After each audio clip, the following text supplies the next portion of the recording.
Om Namo Bhagavate Vasudevaya. Narayan Namaskritya Naram Chaim Narottama Devim Saraswatim Vyasam Tato Jayam Ashtapai Yogapadeshu Nityam Bhakti Krishnamaya Bhagavati Uttam Mukti Bhagavati Ashtachi. So continuing with the discussion on Prabhupada Lilamrita by Srila Goswami, we are starting a new chapter, chapter 43, beginning the temple of Krishna Balram, April 1972. Srila Prabhupada was meditating on constructing his Krishna Balram Mandir. In April of 1972, he asked his disciple Srila, who had drawn the plans of the Bombay Center, to execute drawings basing the design on Indian Renaissance architecture. Prabhupada liked the Govindji temple, located near the original Govindji temple constructed by the Goswami. He liked its open courtyard surrounded by many arches and its front steps leading up to the Darshan area. He suggested that some features of the temple be incorporated into his temple. Shorby, with the assistance of a Vrindavan architect, executed the plans and Prabhupada approved. So the ISKCON temple, Vrindavan, Prabhupada called it Krishna Balram Mandir because this area is Raman Reti, where Krishna Balram and the Sakhas would come and play over there, the fine sand. So main deity is not Radha Shamsundar, it's Krishna Balram. This will be the grandest temple in Vrindavan. Any high-class gentleman in Delhi or also devotees will relish the chance to live with us on weekends. And it will be for them just like Vaikuntha. So from Delhi, he wanted high-class gentlemen to come there for weekend, but now whole Vrindavan has become like that. From Delhi, Faridabad, all these areas, people have bought so many flats. They just go on the weekends.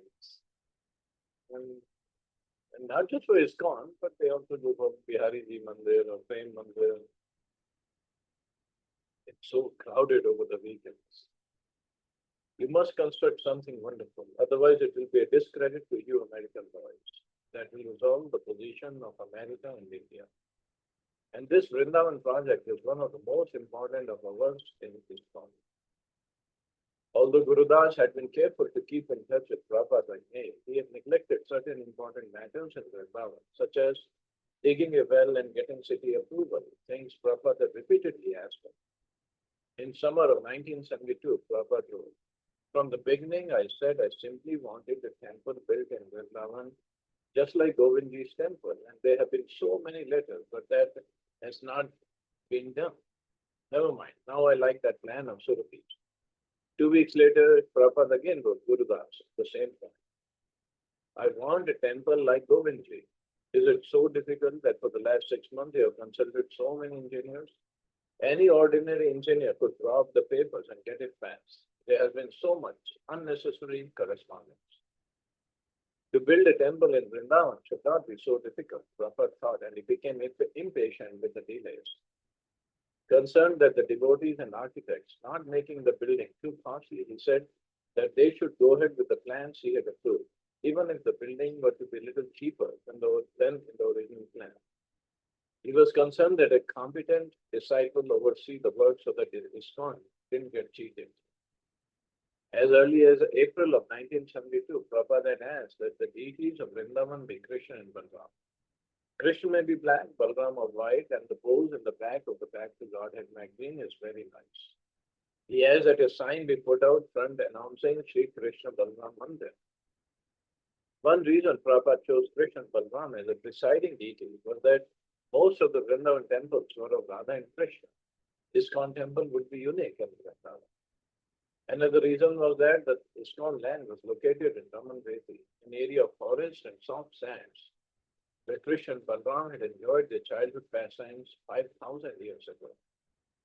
To celebrate and worship the youthful sports of Krishna and Balram in Raman Reti was fitting. Although thousands of years had passed since Krishna's advent in Vrindavan, the same atmosphere and many of the same sights and sounds still prevail. Peacocks ran across the sands or sat on rooftops or in trees. The cooing and chirping of pigeons and cuckoos and the sweep of the parrots' green wings were eternal sounds and sights of the Vrindavan forest. In Krishna, the Supreme Personality of Godhead, Prabhupada described how Krishna and Balaram and their cowherd friends played in Ramanveti and similar places. Well, now all this cooing and chirping of pigeons and cuckoos and peacocks, it's all gone from Vrindavan. It's a forest of concrete only. Well, at least in this area, Govardhan and Radhakum, we can still hear peacocks and other birds. My dear friend, just see how this river bank is extremely beautiful because of its pleasing atmosphere. And just see how the blooming lotuses are attracting bees and birds by their aroma. The humming and chirping of the bees in the forest is echoing throughout the beautiful trees of the forest. Also here the sands are clean and soft. Therefore, this must be considered the best place for our sporting and pastimes. According to Srimad Bhagavatam, the playing of the cowherd boys with Krishna and Balaram as friends in Vrindavan is the highest spiritual realization, far beyond the ordinary religionist understanding of God. The supreme truth, whom some meditated upon as impersonal Brahman, others worshipped as a supreme almighty, and still others considered an ordinary living entity, was the eternal loving friend of the cowherd boys of Vrindavan. Only after many, many lifetimes of pious activities had they become eligible to join in the loving pastimes of Krishna and Balaram and Ramanveti. So this area was very, very special. Krishna, Balaram and other cowherd boys would come daily to play over there the soft sand. In establishing a temple of Krishna and Balaram, Prabhupada wanted to offer the peaceful, transcendental atmosphere of Ramanveti to all people, including visitors from abroad, commuters from Delhi, and his own disciples. Already he had received a letter from major international travel agency requesting that he provide accommodation for tourists so that the ISKCON guest house could be included in official tours of spiritual India. So already 1972, he was already approached by this tourist agency. People were always coming to India to tour the holy places. Unfortunately, most of the places were unauthorized or overrun by cheaters. ISKCON Center, therefore, would be very important. Have a European preaching center and try to enlist all the tourists and hippies to come to Vrindavan. Give them nice prashadam and engage them in chanting, cleaning the temple and reading our books. Give them all facility for becoming devotees. So, see, ISKCON temple, wonderful part is, besides other things, it's all about preaching. Other places we go to, nobody is preaching, nobody is telling anything about the philosophy. And many places they are ready to cheat people of money. But here preaching goes, book distribution goes. That's the whole idea of the temple.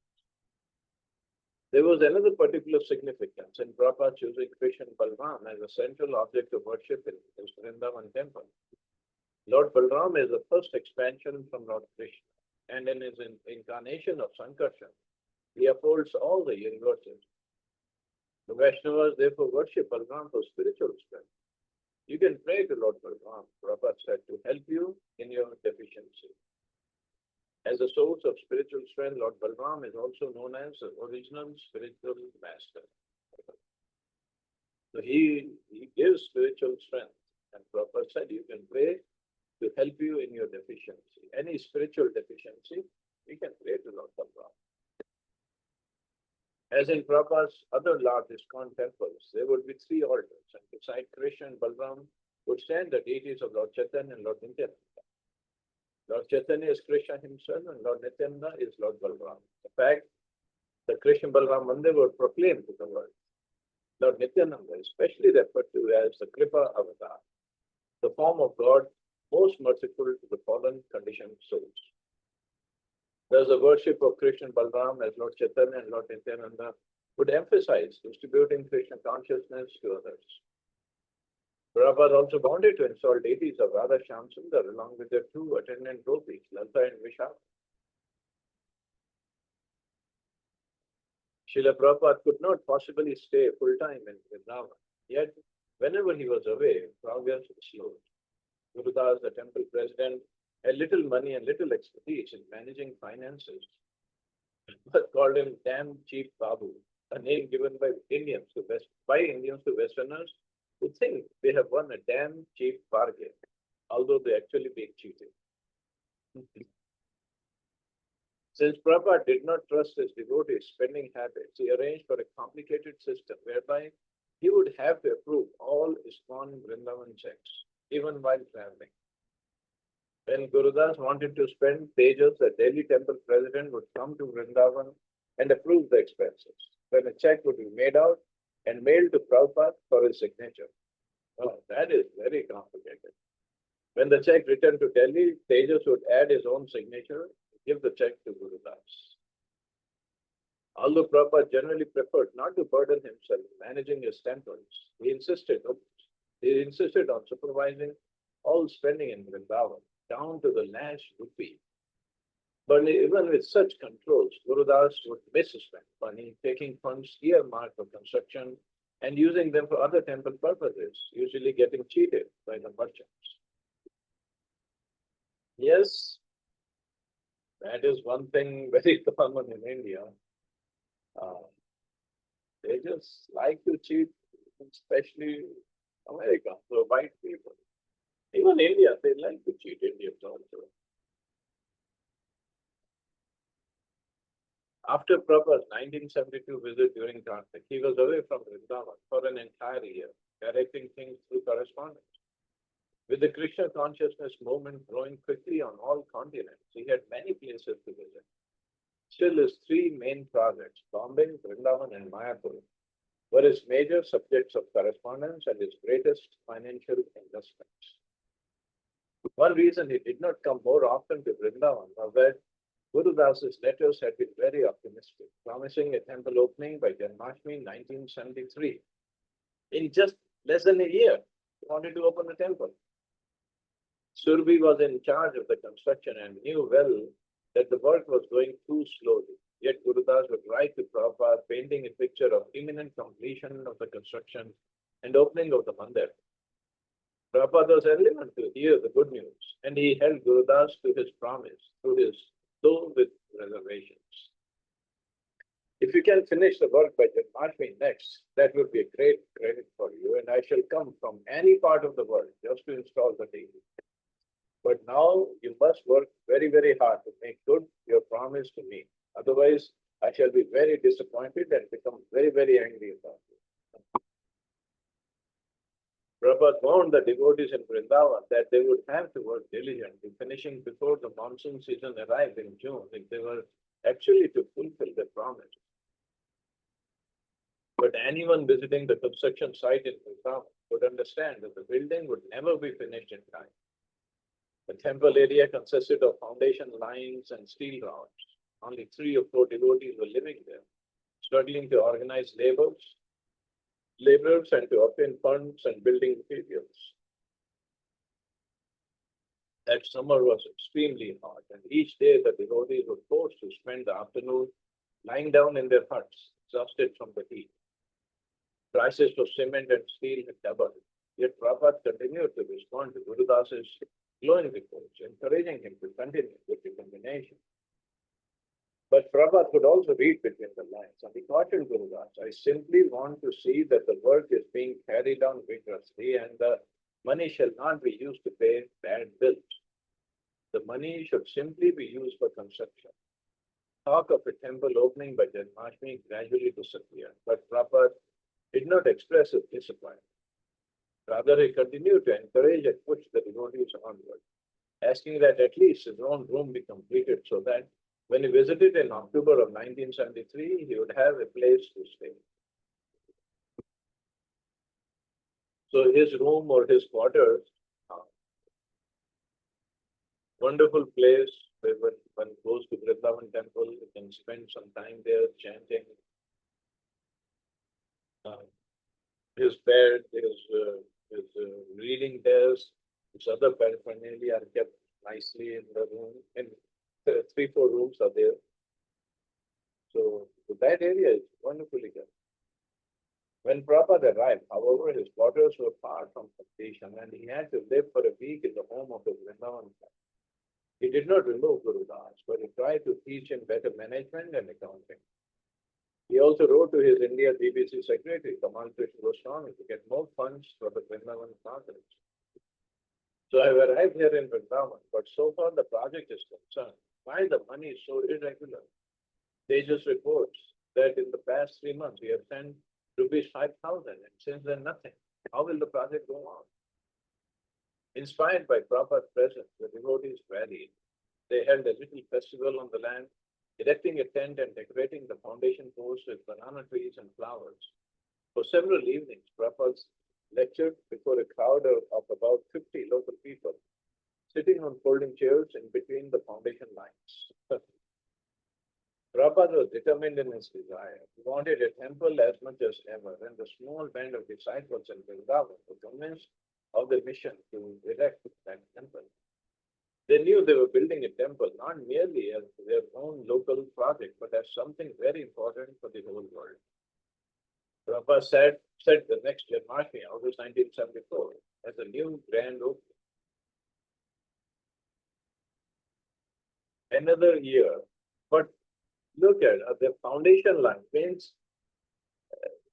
the superstructure is not even up yet. But Prabhupada said that, hey, Surabhi had considerable architectural and construction experience, but he had never worked with such an ornate building before. He doubted, therefore, whether they could finish in a year's time. They just wondered whether they could raise the funds in time. Guru Das was becoming more confident and he assured Prabhupada that they would meet their deadline. Subal had wanted to stay in Vrindavan, but only on the condition that he be relieved of panic, free to chant and wander in the groves. But he had long since departed for the West. Those devotees who remained committed to Vrindavan knew that at least for the present, the real spiritual path in Vrindavan was one of hard labor, anxiety, combating the elements and working as pure instruments in the service of Krishna's pure devotee. So Subal Prabhu wanted to just stay in Vrindavan, but no management, just wanted to roam here and there, chant. But this is the problem. If we are not ready, if we are not qualified, we can chant for a while, but then we'll become bored and we'll leave. So coming and living in Vrindavan, one has to be engaged in plenty of service. So he remains engaged. His mind remains focused. In February 1974, as Prabhupada was traveling eastward from Los Angeles, he wrote Guru Das that he would like to come to Vrindavan as soon as his residential rooms were completed. And he asked when that would be. Guru Das consulted Surabhi, who said 1 month. Trying to be more positive, Guru Das invited Prabhupada to come and move into his new quarters in 3 weeks. But Srila Prabhupada telegrammed back that he would be coming in 2. At that time, Prabhupada's house had no roof or floor and only portions of the altar walls. Surabhi began a marathon construction effort and hired 2 work crews, one for day and one for night. 2 weeks non-stop they worked, drastically cutting corners. They plastered and painted simultaneously. And as a result, the walls remained wet. A few days before Prabhupada's arrival, they put down a temporary floor, bricks covered with cow dung, covered with rugs, covered with sheets. The weather was cold and the house had no heating. The morning Prabhupada arrived, the devotees all gathered with him and he sat happily before his desk, praising their achievement. He said, if they could keep working like this, they could finish everything before Janmashtami. Almost immediately upon his arrival, Prabhupada began to manifest the symptoms of a cold, but he would not hear of moving to another place. This is my first house, he said. Now I am going to stay here. The large brick and stone room was simple and austere and remained dark during most of the day. But Prabhupada considered it his Vrindavan residence. Soon local distinguished visitors began calling on him, and they received them warmly, discussing Krishna consciousness hour after hour in his room. In the evenings, he would lecture there and hold a kirtan. So that is the room, Prabhupada quarters.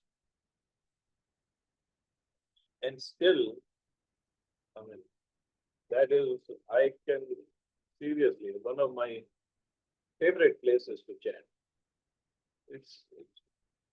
It has its own vibration.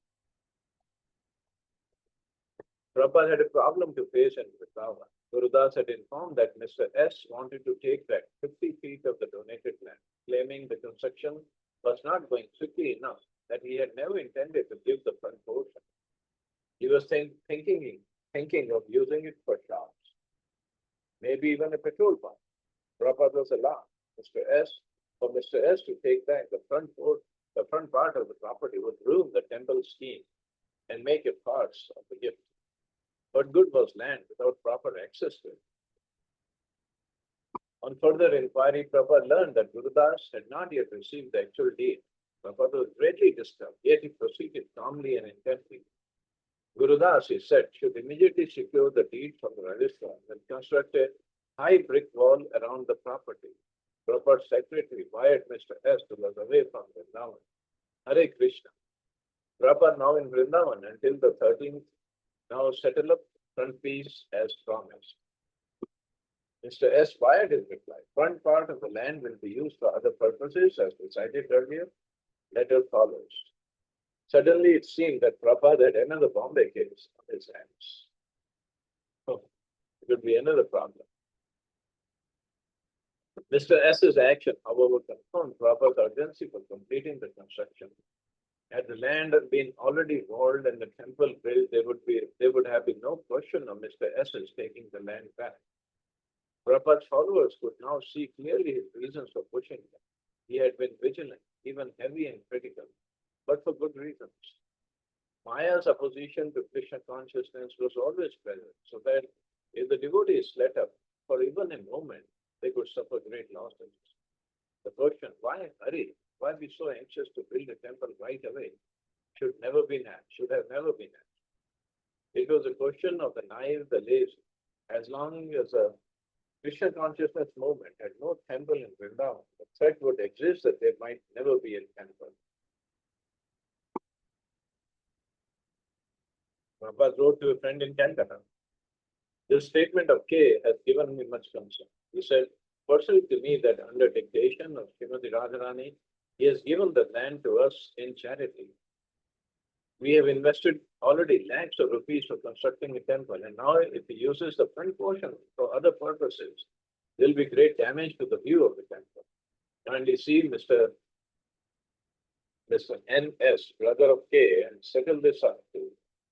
We can go on in our progressive construction plan. Finally, treat this as very urgent.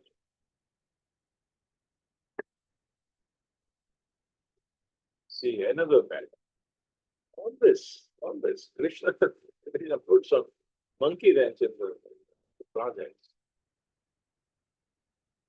In Mr. S's absence from Vrindavan, Prabhupada took the opportunity to speak with Mr. S's brothers as well as with Mr. S's lawyers.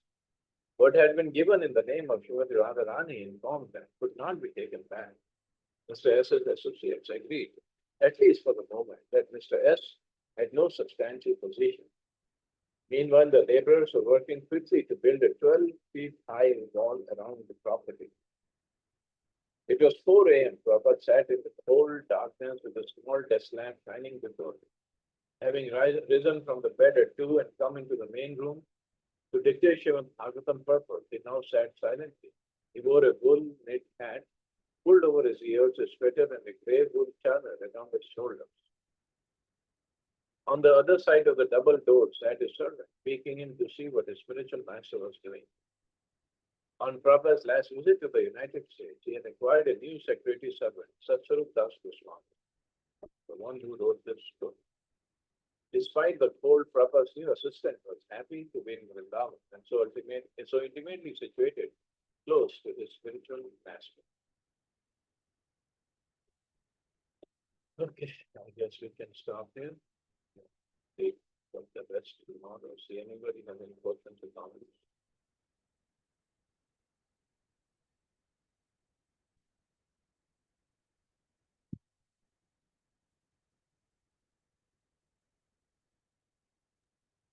Thank you, Prabhuji. Hare Krishna. Jai Srila Prabhupada. Thank you, Prabhuji. Hare Krishna. Jai Srila Prabhupada.